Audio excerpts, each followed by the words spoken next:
আপনারা কি পাখির বাসায় পাখি দেখতে চান? আমরা দুইজন হচ্ছে পাখি, আর পাখির বাসায় একটা পাখির বাসা আছে।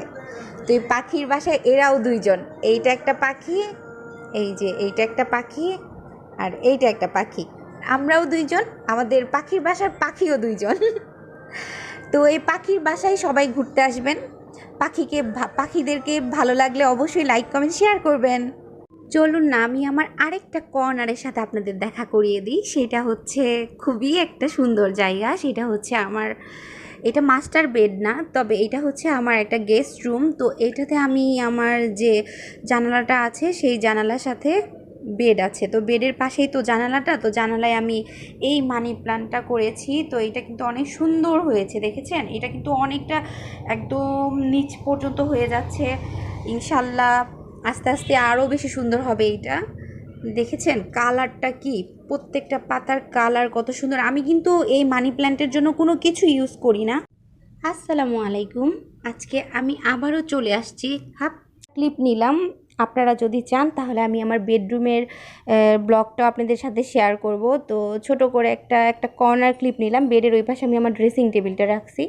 তারপরে হচ্ছে আমার ওই ফ্লাওয়ার ভাজের যে এইটা আপনাদের সাথে সবসময় ফ্লাওয়ার ভাজটা যে আমি আপনাদের সাথে শেয়ার করি ওইটা। আর মাঝখানে যে ডোরটা দেখতেছেন সেটা হচ্ছে আমার বাথরুমের যে কর্নারটা সেইটা।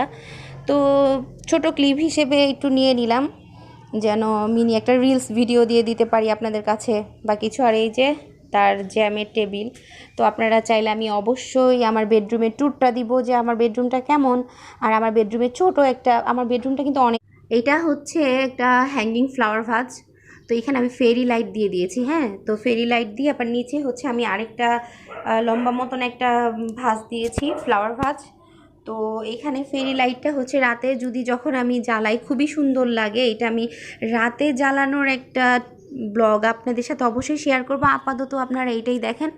আর এবার আমি যখন বাসায় যাব তখন হচ্ছে আমার সেলাই মেশিনটা আছে সেটা আনবো, সেটা হচ্ছে আমি এই জায়গায় দিব। তখন আর এই ফ্লাওয়ার ভাসটা এইখানে রাখবো না। তো ওইটা আবার কিভাবে সাজাই সেটাও ব্লগ করে আপনাদের জানাবো। যেহেতু সব কিছু আপনাদের সাথে শেয়ার করা হয়, এগুলো সব কিছু শেয়ার করব। ছোট ছোট আরও একটা ক্লিপ নিচ্ছি আমি। এটা হচ্ছে আমার একটা খুব পছন্দের একটা ছিল, কার্পেট ছিল। তো এইখানে দেখেন গরম একটা রাখার কারণে এটা হচ্ছে আমার হয়ে গিয়েছে। এই যে দেখেন এটা পুড়ে গিয়েছে, গরম। আমি এখানে আমার ফ্রাই প্যানটা রেখেছিলাম, গরম ফ্রাই প্যানটা রাখার পর থেকে এরকম হয়ে গেছে। তো আপনারা কেউই কিন্তু কার্পেটের নিচে বা কার্পেটের উপরে কখনোই গরম কিছু রাখবেন না। এটাই আপনাদের কাছে আমার একটা কথা। তা নাহলে কিন্তু নষ্ট হয়ে যাবে। শখের জিনিস নষ্ট হতে বেশিক্ষণ সময় লাগে না।